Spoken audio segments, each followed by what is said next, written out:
Hello. Hello. Welcome to episode 69. Nice. Of Hello the podcast with me, Jens, and my lovely co-host, Ramo. Hi. Hello. We have a lot to talk about. There is so much today Like a lot. that it's not even funny. It's probably taken us twice the amount of time than it usually does to write up the things that we've got to talk through on this week's episode. There's just a lot of exciting things that have been announced yesterday and today of recording. So I'm so excited. And we've also omitted a fair bit of stuff from these lists as well. This isn't covering everything that's been announced over the last day and a half or so. This is just the stuff that kind of jumps out to us, like what we usually do here. So like I said, there's a fair bit that we have omitted. It basically goes over 3 pages, Jens. Like, this is an essay at this stage. It's an essay. Well, before we get to it, how are you doing? Yeah, before we get to the exciting stuff, we'll get through all the boring things. Go to the boring stuff about us. I'm fine. I've been doing the same old.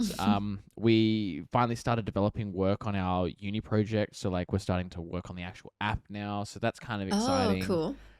So I spent most of yesterday trying to get that all set up and like get the foundations built and, all that fun jazz. Did stock take at work as well, which nice. Was it your first time? Stock take I've done stock take before. I mean at JB. First time at JB, yeah. Yeah, right. Infinitely better. Really?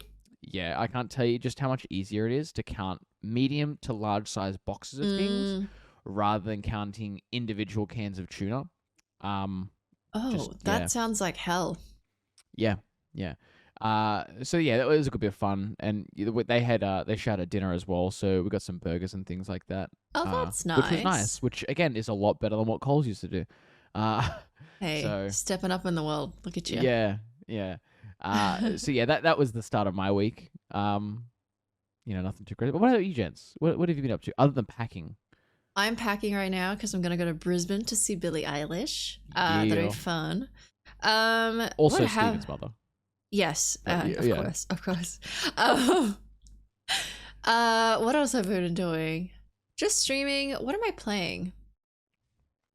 You're playing a fair bit of Cult of the Lamb. What do you call it? Cult of the Lamb. Yeah, it's fun, man. That game is addictive. Yeah, it just seems like beautiful. it's the perfect stream game, honestly. Yeah, because stream can get involved, and then I can control stream. That's exactly. What more do you want? Exactly. I have been thinking about that game, and hopefully we'll get a gameplay of this up soon. But the Escape one that we've been playing? That music's in my brain today. And I've been tell you thinking guys, about it. This game's very exciting. I can't tell you how we enjoyed it so much. Actually, such a great game. Maybe one of my better like puzzle games that I've tried. Other than like nothing really jumps out to me than like because like we've played a fair bit of puzzle games. Portal is like probably the GOAT. That's still my top tier, and I don't think that will ever be surpassed. At least in my lifetime, I don't know. But like this is definitely up there. This Escape Academy definitely up there. It was a ball of fun. So definitely, guys, make sure you subscribe and hit that little bell notification because that gameplay will be coming sometime soon. Hopefully, up the same around about time that the podcast is up, if not shortly after. And there's going to be a couple of parts of those because, like I said, we are very much enjoying it. We're going to finish that. Yeah, we're going to finish that for sure. Shall we get into this beast of an episode? I think so. I think we're going to start with obviously the first one that hit last night. We all stayed up and watched it in the Discord. The Nintendo Direct for this September 2022. It was my first live Direct. Really? You've always watched like the backup ones I've never afterwards? stayed up. I don't. Wow, okay. Yeah. See, I think Nintendo are the only ones that I ever stay up for just because A, they're usually at like a reasonable time, and B, it's kind of sometimes the most exciting ones for me. Especially for you, because you grew up with it. You're a Nintendo boy. I'm a Nintendo boy pretty through and through. Mario's, one of my favorite video game characters of all time. I was very much hoping for some new Mario game, which kind of disappointing we didn't get, but, I'll take what I can. But we got something very exciting. Well, we got something very exciting. We got something very exciting. But look, we'll take it off with some of the mediocre ones to start with. Yeah, okay. So It Takes Two, Gens. We've played this game a couple of times before, beloved by many. Finally hitting the Switch this year, actually. November 4th, it's coming to. Can be played in both handheld mode, co-op, or via local multiplayer as well, whichever you prefer. So, you and your partner, you and your best friend, you and your buddy or pal can play together as the game was intended. Graphic-wise, it looks a bit dusty. But you can't expect too much. It is running natively. It's not a cloud game, so it's not being streamed or anything like that. So it is running natively on the Switch, so you kind of do have to... Which is a shame. Take it with a grain of salt. But the main part of this game wasn't the graphics, as much as it was a very nice game to look at. it was the mechanics. It was the mechanics and the story and how that played in and through. So, it's still a very good game at its core, regardless of how it looks. It's nice to have on the Switch. So good for you. Yeah. I wonder, is it too little too late just because, it was so popular? It is a long time. So many people have played it. We've played it on both PC and on PlayStation, I'm pretty sure, Gens. We've played it a couple of times on either console. I think I'm going to pick it up a third time, No, not for me. But the nice thing is that they have that friend, I don't know what they call it, but one person. Yeah, so one person can own it and the other person doesn't need to buy it. They just need to get a code. So it's very good. They need to do more of this because it's hard to convince someone to be like, hey, do you want to drop $60 on this game so that we can play it one time? Well, I think a lot of studios are going to start leaning towards this sort of model, specifically for games that are designed for couch co-op or, co-op in some way. Just because, like you said, it's too hard to convince a friend to pick it up, especially if you play one type of game pretty consistently, and then this is kind of somewhat different. It is a hard convince. So it's cool that still sticks around. Another interesting announcement, Gens. This was, way out there, but this was quite something. Of the North Star. It really is something. So Fitness Boxing, just to give a little background, is a fighting game based on a classic manga. So there has been a couple of games in the Fitness Boxing series. Fist of the North Star, the Fist of the North Star is the manga, but Fitness Boxing is the game that's based off of that manga. But that's not kind of the unique thing about it. This is a fitness game, first and foremost, based on that manga, but it's a rhythm game as well. It's like Guitar Hero meets Fitness Boxing. Basically. And I don't know how to feel about that. It looks wild. It looks wacky. But I don't know. It is coming out sometime next year, though, March 2023. So for all of you fitness boxing fans out there, I'm sure there's at least 7 of you. And rhythm fans, come on. And rhythm fans. Be sure to hit your pre-orders up for that one because it's going to be popping off. Oddballers, Gens, is advertised as a multiplayer dodgeball with wacky twists. We'll see just how wacky this game is when it comes out early next year sometime. This looks kind of like a bit of fun. We were all sitting in there last night, like I said, and we're like, "This, I pick this up." We all like our party games. And I think Ubisoft party game. Yeah, I think you said last night that Switch is Perfect for party games in a sense. So yeah. This looks like a bit of fun. I think we will pick it up and give it a go because, it is just something a little bit different, but I'm down for it. I just want to see how wacky it is, though. Yeah, totally. How wacky can you go, Oddballers? How wacky can you go? Another game that is sort of returning, Tunic. So this one came out a year and a half ago now, 2 years ago maybe, give or take. Not too old. Year. Yeah, something like that. It's quite new. This year. But yeah, Tunic came out on PC and Xbox, I think it was. Mm-hmm. and it is now coming to Switch, which is kind of nice. So this is one of the best rated indie games released earlier. Will be finally available on the Switch, as I just said. So Tunic is kind of like a puzzle adventure game that's been described as moody with Souls-like elements in a sense. Which you yourself last night said that it is quite a tough little game. It's not easy. It looks sort of easy on the top, but once you play it, you can kind of see where those elements come into play. Yeah, totally. But you'll be able to play it on the Switch for the first time, coming out September 22 this year. So just around the corner. I think this is what I was waiting for, because I've seen this on Xbox Game Pass, and I was like, yeah, all right. It doesn't seem like the game that I want to play with a key on my PC. You know, it seems like the game I want to play in bed with my Switch, bundled up. You don't have to buy it because you already have it on Xbox Game Pass.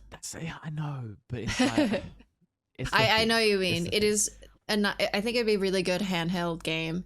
But yeah, would recommend. It is really interesting. It's kind of like Death's Door in a way as well. Yes, yeah. Yep. But yeah, pretty, very cute. It is. It's a very cute, very good looking game. It's one of the things that drew me to it initially. That fox is just adorable. Just adorable. Now, gents, we made a joke about this, and I've given them their own category here just because there was so many of them in the Direct last night. But Nintendo came out swinging with like a whole bundle of farming games. This is a trend or something. There's got to be. It's got to be something. A bunch of these are sort of like remakes / re-releases. Yeah. But one of them is brand new. So I'm just going to go through them first for you now. So, Story of Seasons, A Wonderful Life. So, unlike the original Harvest Moon, this is kind of like a rejig of the Harvest Moon kind of stuff.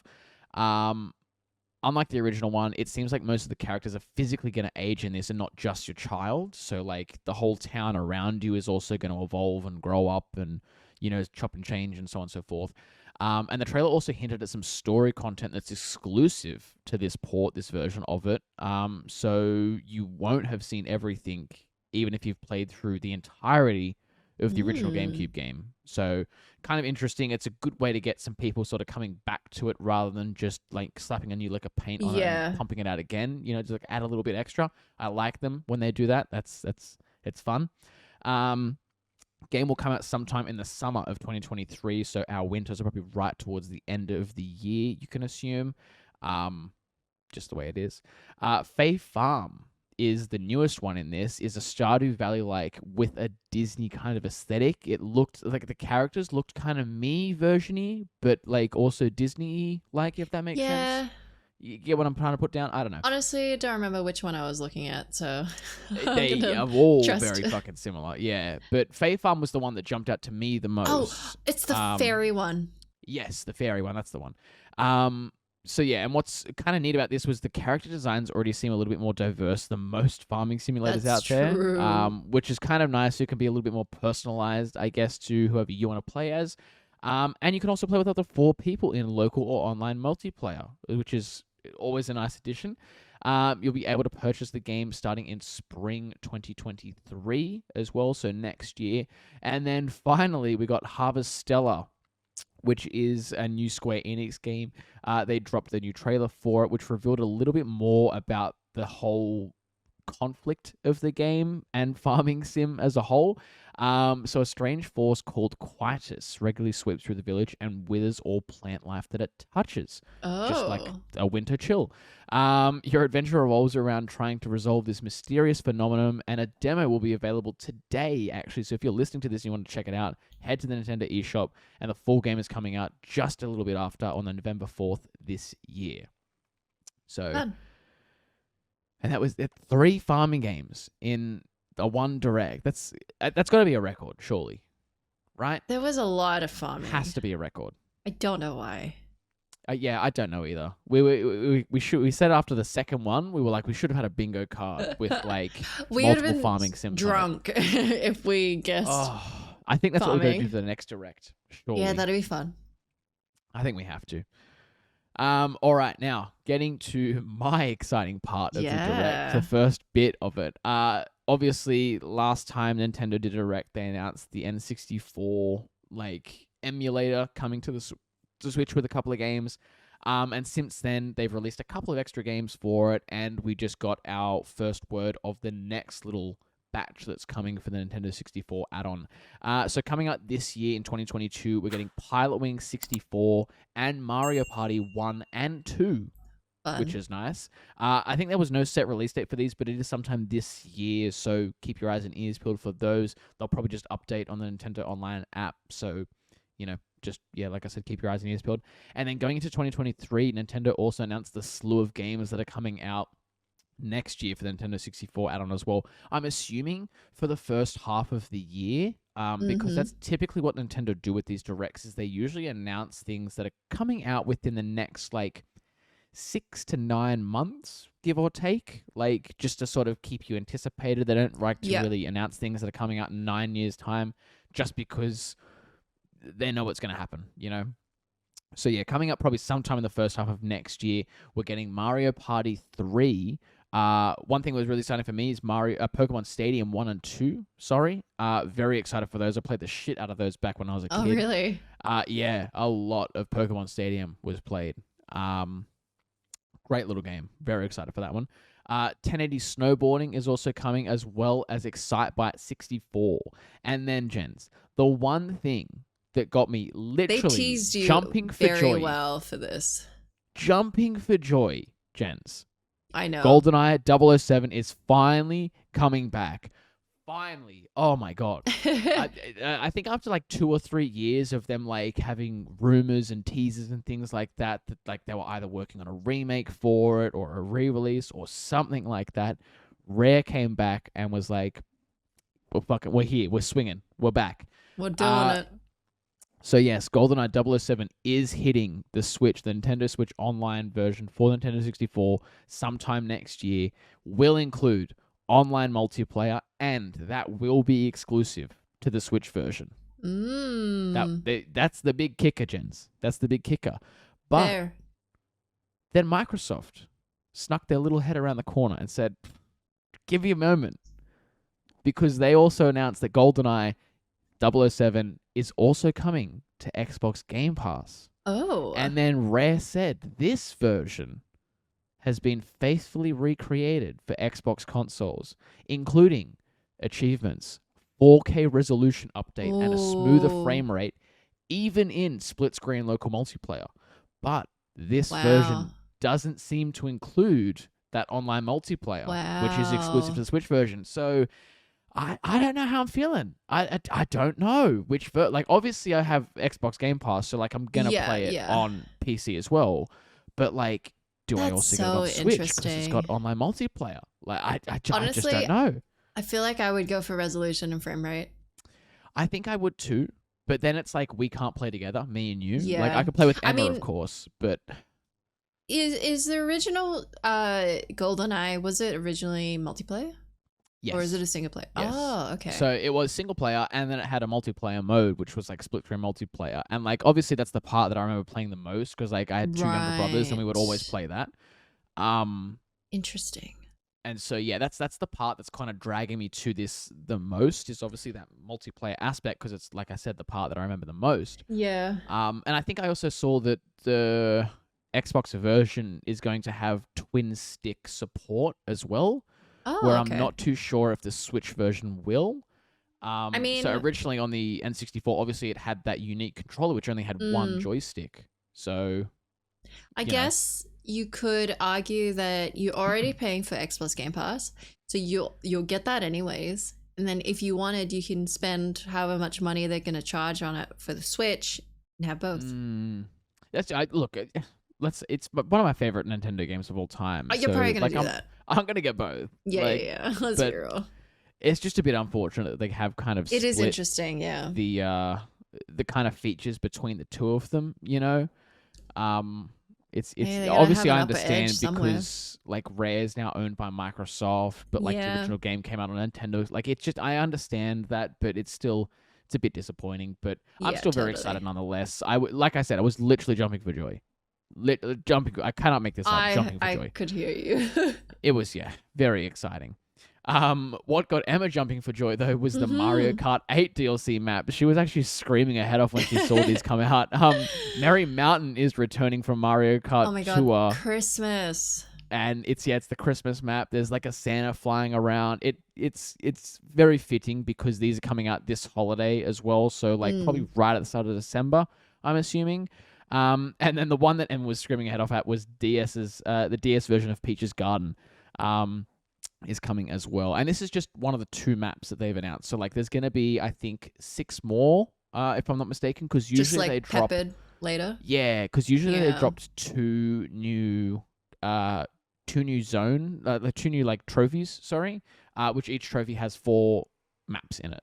So this is probably 2, 1 from each, I'm assuming, and then there's probably going to be another 3 from each. So we've got another 6 coming within the next couple of months, I would say. I gotta try Mario Kart. Oh man, you gotta get the DLC. It's so much fun. We gotta do like a stream Can you do or it a gameplay online? of it or something. Yeah, without a doubt you can. Without a doubt. We can get like a couple of us together Then we and can do all that. play it. Yeah, that'd be fun. It is so much Maybe fun. when the new maps come out, we'll jump on that.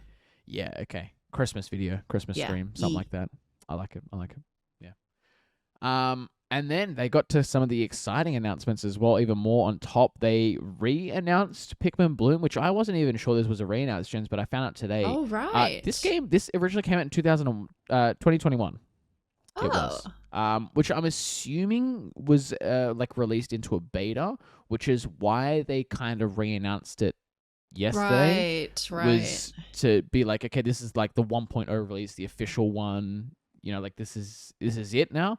But Pikmin Bloom is a Pokemon Go type Pikmin game, but it has more of a focus on the fitness aspect of it than the collecting, which I kind of liked, you know? Yeah, honestly, I have nothing against that at all. If you are going to encourage people to go for walks, that's great. Yeah. And that's what it does. Is like it's not saying like, hey, go out and lose 15 kilos. We're gonna sprint today. We're gonna get all, like, you know. It's like go outside, stretch your legs, try and pass the step count you did yesterday. But like if not, you did well. You got outside. Yeah, they like, totally have like a step counter like graph that they show you. It's just I've never seen it happen. I feel like there probably are fitness apps that have a gaming aspect, but I feel like it's a gaming company that's doing a fitness aspect, and that's really interesting to me. Yeah. They do have the fitness games. Yeah, I was going to say this isn't the first time that Nintendo's sort of focused on fitness within their consoles, because like they had Wii Fit originally, they have Ring Fit now with the Switch. They've had a bunch of them in the past. They had the brain training for like DS and things as well. So like not only just working your legs, but also working your brain. Like they do a whole bunch. And I think they're one of like the only sort of large game developers that do games like this still. Yeah. But I guess that's on the phone, right? Now. This one. Yes. Yeah. It's strictly mobile. So you can find it on both the Google Play or iOS stores as well. Just free download. And you can get out there, start collecting Pikmin. You can like buddy up with friends as well, no matter where they are. You don't have to be in the same region or state or country, anywhere in the world, and you can like go head to head with them to see who's going to get the highest step count. Like all this sort of stuff is included. Oh my god, I get competitive. So I think I'm going to download it, Jens. I want to try it because that's also an AR thing where you can see Pikmin in your in your area. Where you are.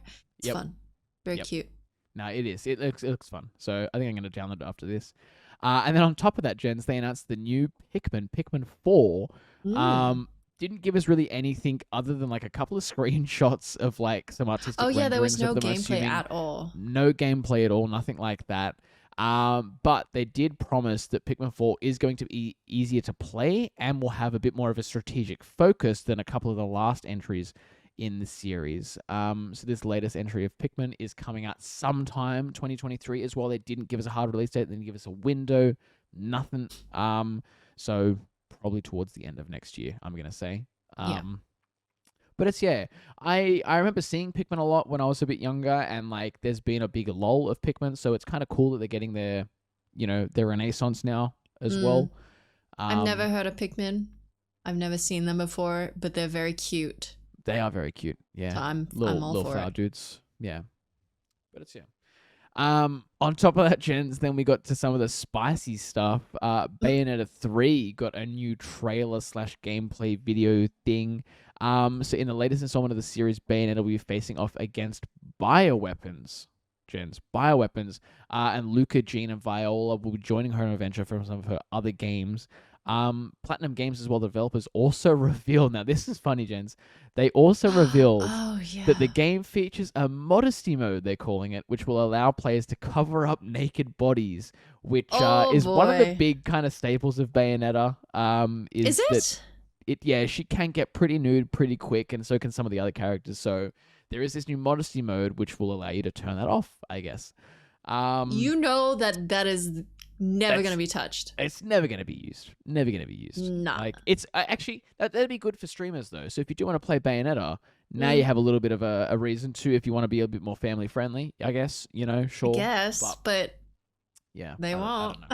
They won't, no. You'll be able to play this, though, and turn on modesty mode if you so prefer, and you'll be able to get it on October 28th, so just around the corner as well. All right, Jens. Coming to the last couple of announcements, this is where Nintendo usually save their kind of like big juicy stuff, and I think they did. I think they hit the nail on the head with these ones. I think so too. So, starting us off with these ones, Resident Evil is coming to Switch via cloud streaming. Now, this was kind of interesting because before they started the presentation, we were sitting in the Discord, and I noticed that they said the games are going to range from G for like everyone, general, to R18. And I was like, what could possibly be coming to the Switch that's rated R18? And I now realize that it's the Resident Evil games. Yeah. So yeah, we're getting Resident Evil 8. We'll be streaming as well. We're getting Resident Evil 7 Biohazard. We're getting Resident Evil 2 Remake and Resident Evil 3 Remake. All the latest ones are coming to the Switch via cloud. So if you like to play those, I don't see why you would play them on Switch as opposed to something else. But, go for it. And there's also a demo that's out today as well for Resident Evil 8. So if you do want to try and test out, that reminds me, I got to download that and give it a go because I've never tried a stream game on Switch. Yeah, I would love to see what the quality is like. Yeah, if you want to test it out and see if your system will be able to handle it, your internet, so on and so forth, you can at least give it a go before you fork out the money for it. So that's nice that they did that at least, because I think this is one of the first games that they've done a demo for cloud. I'm not too sure, but yeah, at least for my memory. The second to last one, Jens, Kirby's Return to Dreamland Deluxe. Now, this was a big exciting one for a lot of us as well, because again, Kirby's kind of getting the renaissance that he deserves. It's his 30th anniversary, I think it is this year. Oh yeah. So he's the big 3-0. They're giving a big couple of birthday presents. This one is a remake of the 2011 Wii version of the game, but obviously updated for modern hardware. So what's new about this port is it's a mecha copy ability that allows Kirby to shoot or attack his enemies up close. So he's getting a couple of new costumes and things that he can absorb. Dreamland can also be played among a total of 4 players, which is nice. Yeah. And you can all play Kirby if you like. You don't have to play as, Meta Knight or King Dedede. You can play as all Kirby if you want, which is also nice. The game releases early next year, February 24th, 2023. And I think that's it, Jens. I think that was all for the Nintendo Direct. Nothing major. Nintendo said, screw it. We're getting you hyped. Legend of Zelda. The way they did it was Tears of the Kingdom. Man. They left us You just hanging. heard the note start, and it's like... You just knew. Oh, it's happening. The way that our Discord call fell silent. We didn't speak once. Deadly silent. Throughout the entire other time. Trailers, we would talk over it, chat. Yep. As soon as we heard the music, everyone went, and then it was... That's dead. it. Dead silence. Oh. It was, kind of the most exciting thing, obviously. So, and this is what a couple of people were expecting. They were expecting at least a title or at least something from the new Legend of Zelda game. And Nintendo delivered. So they finally showed us more gameplay footage from the highly anticipated sequel to the Breath of the Wild, one of the most iconic Legend of Zelda games of all time.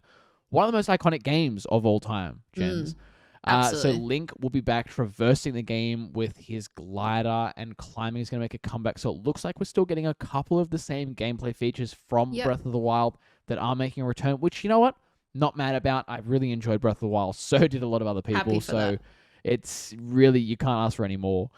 We do, however, Jens, have a release date finally as well. So after that mildly disappointing announcement that they are delaying it not too long ago, they didn't give us a hard release date, but they said sometime in 2023, it'll be coming out now rather than 2022. They hit us with a May 12th, 2023, which is kind of interesting. It's like you would have thought that it would have been around some major holiday. It would have been around some sort of major event, like a long weekend, like something.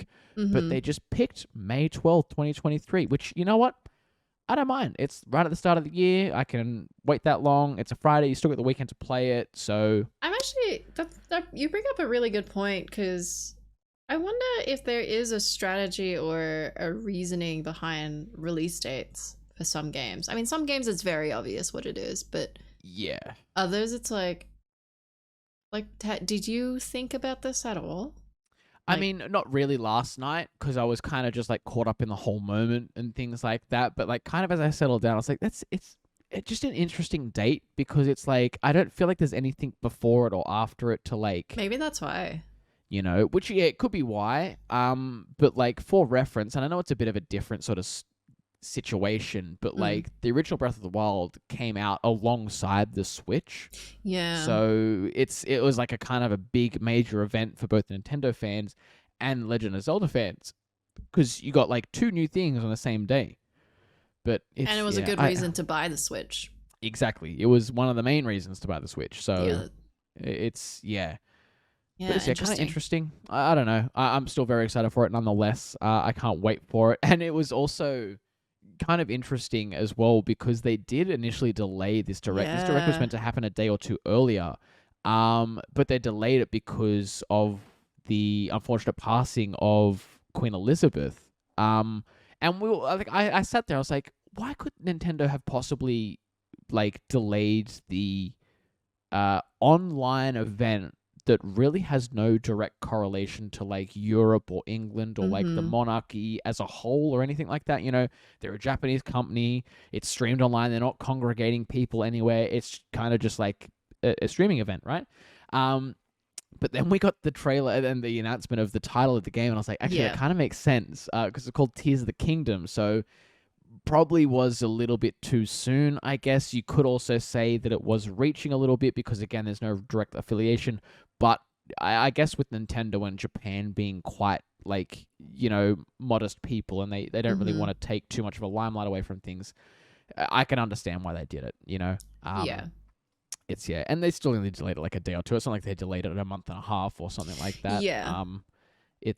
So we still got kind of what we wanted in the end. But they interesting enough, didn't broadcast that part in England either. So like on their Nintendo European accounts, I don't think they broadcast the title. I think they showed the trailer, but I don't think they showed the title card, which was kind of interesting as well. So they were still taking a little bit of a precaution, I guess, but interesting. It is. It's interesting. Oh boy. But that was the Nintendo Direct for September 2022. We stayed all the way up to like 1 a.m. to watch that, which I think was well worth it in the end. We were kind of all excited and buzzing from it. So totally I think there was a little bit of everything, a little bit for everyone in there, and a lot of farming. Yeah, and a lot of farming. Yeah. So if you're a farming sim, go and check out the Nintendo Direct from last night, because boy, howdy. There's a lot to choose from. There's a lot to choose from, yeah. Well, more direct news. We're going to move on to PlayStation State of Play, which happened early this morning of recording. Yeah, a couple of hours after the Direct. Yeah, and like a lot of stuff that is very expectant. So I'm just going to go through ones that are most exciting or new. And I'm going to start off with Ragnarok, because obviously this is on everyone's mind. So we got a new gameplay trailer. A long one at that too. Yeah, quite a long one. It wasn't like 40 seconds. It was like 3 or 4 minutes long. It was, yeah. Yeah, it was a good trailer. So I highly recommend watching it. There was a line in it that I'm obsessed about and I've not stopped thinking about, where he says, "Death can have me if it earns me," and I just what a fucking badass, man. Oh my god, what a boss, man. So yeah, alongside this, there also was a reveal of a God of War Ragnarok branded DualSense controller, which features an icy white and blue style inspired Midgard, by Midgard, along with images of a bear, which is Kratos, and a wolf, which is Atreus, on the touchpad, which I believe will be limited edition, and you have to pre-order it on September 27th. Yeah. And you're not the biggest fan. Yeah, it wasn't really the biggest fan. When I saw it, I was like, yeah, cool, like a new controller, that's fun and all. Obviously, they're going to announce something else to go alongside the release of arguably one of the biggest games for Sony at the time. But yeah, I just felt like it was kind of mid, you know. I felt like they could have steered a bit more into that whole Norse stuff and a little bit more of like the fantasy with. I don't know. It was just kind of like a bit bland. I totally. I think it's very reserved and very simple. Yeah. I felt like they played it safe so that like they could obviously try and hit as many people as possible, which also not like, you know, yeah. I won't be picking it up, you know. I don't think. I'll still stick with I got 2 of the white DualSense controllers, which I'm fine with. And again, this could be because it's coming from someone that hasn't really had too much of a hand on the God of War series and things like that. So that's true. You haven't played it. It's my personal opinion. I didn't really enjoy it. So I'm sure there's people out there that love God of War, that are probably frothing over this. You know, I just felt it was kind of a bit bland. Played it a bit safe. Yeah, I agree that it's playing it safe, but I also still think it's cool. And because I'm so excited for the series, I might see how much it might be costing. Yeah. The unfortunate thing about this is that PlayStation 4 players not going to be compatible with that. It's for the PlayStation 5 exclusively. So, which is the biggest shame. But with the new generation consoles, I feel like this might happen more and more eventually. Yeah.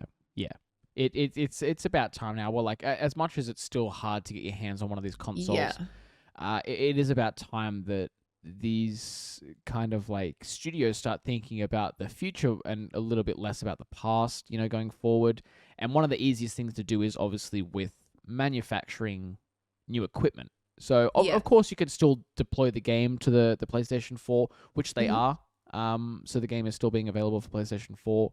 But you're just not getting like some of the extra bells and whistles, you know? Yeah. Like which is fine in my eyes, you know? Understandable. Yeah, you can't expect to get everything, I don't think. It's, like I said, as much as it still is hard to get a console, but it's, Next up is Star Wars Tales from the Galaxy's Edge, which is, I want to say, the first title in their new PSVR 2. I mean, they've announced, I think, 1 or 2 others which are PSVR 2 exclusive. But yeah, this is another big one to add to that kind of list. Right, okay. Going forward, yeah. It's going to be a VR game that basically is set in the Star Wars universe, which is very exciting. Because I feel like this is the perfect platform and franchise to do it. Yeah. There's just so much stuff that you can pull from Star Wars. And it just suits VR. Like, it's about time. Everyone's always dreamt about flying on the Millennium Falcon by, you know, wielding a lightsaber, by all this sort of stuff. And like, you can, of course, do that now if you fork out the cash to go to Disneyland and go to Galaxy's Edge over there, which, you know, is obviously quite a cost to do. And then you've also got to wait in lines and so on and so forth. This little bit of an easier pill to swallow, because you could do it from the comfort of your living room. Exactly. This experience will be entirely played in the first person. And the game sees you play as multiple people in the Star Wars universe, ranging from outlaws to Jedi. And yeah, you just kind of like live in this world, and I don't know if there's like a cohesive storyline throughout the game or if it's just like little experiences from the characters that you pick to play and portray. Yeah, the trailer didn't really outline if it was like a big cohesive story, like you said. Yeah, or I feel like that. It might be individuals. I mean, it could be individuals, but it could also be like an overarching story, which you pick up different points of from the perspective of different characters that within might be that the story. way they're doing it. You know, which is a kind of cool way of doing it as well, because then you kind of get the benefit of being able to play the bounty hunter. You get to play like a guard. You get to play a Jedi. You get to play this. Like, you know, you get a little bit of everything. And I guess the nice thing about that is that you don't have to replay the whole game and go through it just in from a different character's perspective. Yeah. So I think that's a really smart way to do it. Yeah. Which I really hope this is coming to other VR platforms as well, like Oculus and things like that. It does say that it's a PSVR exclusive, so I do doubt it. But it would be kind of cool to see. I might think about picking up a PSVR 2 depending on the price of on the price, because it's they've always been cheaper than like some of the other VR systems outright. They're a lot cheaper. So it is a little bit more enticing. Obviously, you are limited to the PlayStation VR games in that sense, but you still have those options. It's but I don't know. It's exciting. I like all this sort of new VR stuff that's coming out. Yeah, absolutely. Yeah. It's like a nice kicking off of Star Wars VR, which would be fun. Yes, yeah. The next one is Yakuza Like a Dragon Ishin, which apparently has been released in 2014 under a different title called Ryuga Gotoku Ishin. Yeah. Which is shock. I didn't realize that they would do it again. So because it was only released for the Japanese market way back when. So like obviously we wouldn't have heard anything about it unless you're really within the like the Yakuza know-how and like you're really deep in like those wiki page, like so on and so forth. Of course, you're not really going to know that this game was sitting out there for the last almost 10 years. Because you said, it never got a global release, and they're taking this and they're essentially remaking it in Unreal Engine 4. But it is a Yakuza spin-off set in the 1860s Kyo, a fictionalized version of Kyoto. And the release date is February 2023. And unlike the other Yakuza games, which is normally in like a modern, like Japan, like built up Tokyo or Osaka, or something like that. In like the cities, this would be more in like the era of the samurai, like older, old school. Yeah. So that'd be really interesting that they're gonna do this for the Yakuza series, being it's quite different. They still have pistols though, Jens. I'm not too... They do have guns. Like, I'm not too well versed on my weapons history and things like that. So someone please in the comments correct me if I'm wrong. But like back in 1860, I'm sure they didn't have revolvers. I'm sure. Look, I don't know. I don't have a lot of gun knowledge. That's what I mean. I don't know. Yeah. But it seems like a modern thing in this whole thing. Okay. Time travel could be afoot here. Maybe. You know? Who knows? But yeah, like I said, it looks as wild as all the other Yakuzas and things like that. So it seems like it's going to fit right in with the people who haven't played it yet. You know, if you're a Yakuza fan, I'm sure you're going to like this. Yeah. I might honestly pick it up because I watched the trailer. It looks kind of fun. It does look fun. It does. I like the setting. The like you said, I like fun. they are. They don't take themselves too seriously and things like that as well, which is a nice. Oh, not at all. You know, so it's I think I might pick this one up because it looks kind of cool. Yeah. And the last one that I just kind of want to talk about is Pacific Drive, which is a survival horror game that sees you barreling in your vehicle through a mysterious and terrifying Pacific Northwest region. And it's a road like, if you catch my drift. God. Oh my God. As I feel like the whole game, you're in the car. And you... Yeah, I watched the trailer for this one too because I was like, what's this game? It seems kind of interesting. And yeah, the entire trailer is in a car. So I think you are just a car. Always in a car. Like, yeah. Which is really... I've never heard of that before. So I'm very curious on what this is going to be like. But it is a run-based game, and you'll see upgrades, and you can improve your car in order to stay alive. Not exactly sure what you're running from, or who you're running from. Yeah, there were a couple of creatures in there that looked like demon bats or something like that. Yeah. So it seems like there's probably a variety of different enemy types that you'll be coming up against.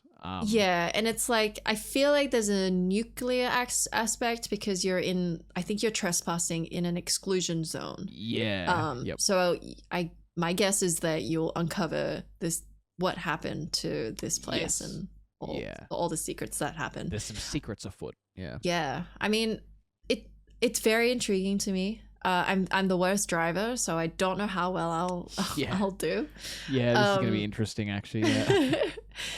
Because I feel like not a lot of people are very good at driving in games. So the fact that they're making this survival horror game that is solely based on driving is really interesting to me. So maybe that's why they picked it, is because obviously, like, when you're playing a racing game, like when you crash into a tree, obviously it's stressful because you're like, oh shit, there's people overtaking me. I got to like reverse it back, put it back into drive forward, like build up speed again. Or like there's always that anxiety and stress that's built up with something like that happening. So in a game like this, which is a survival horror game, that stress is going to be tenfold because you kind of like have no real room to slip up. Like if you slip up, you die.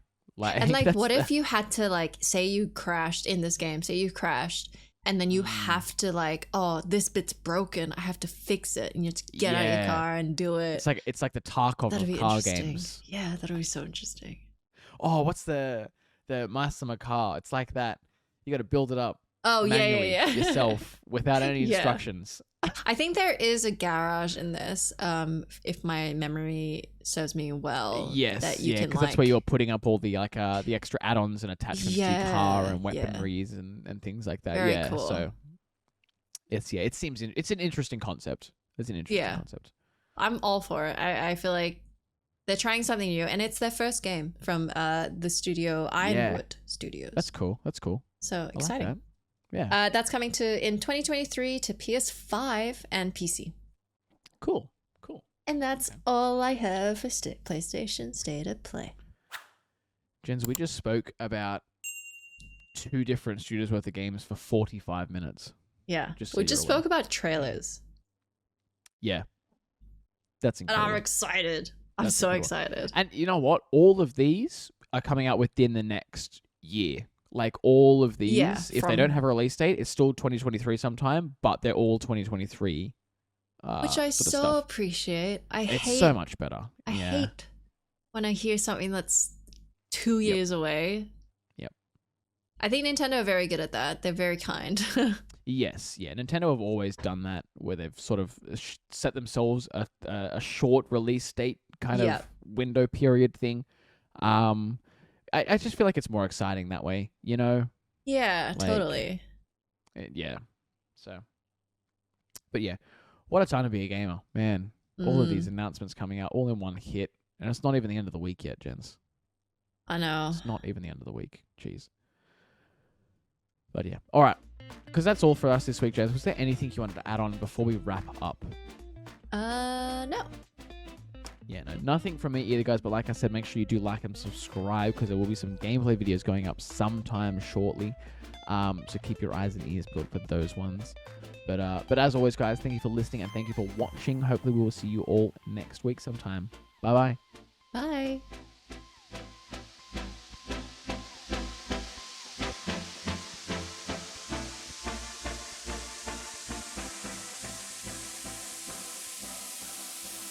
What?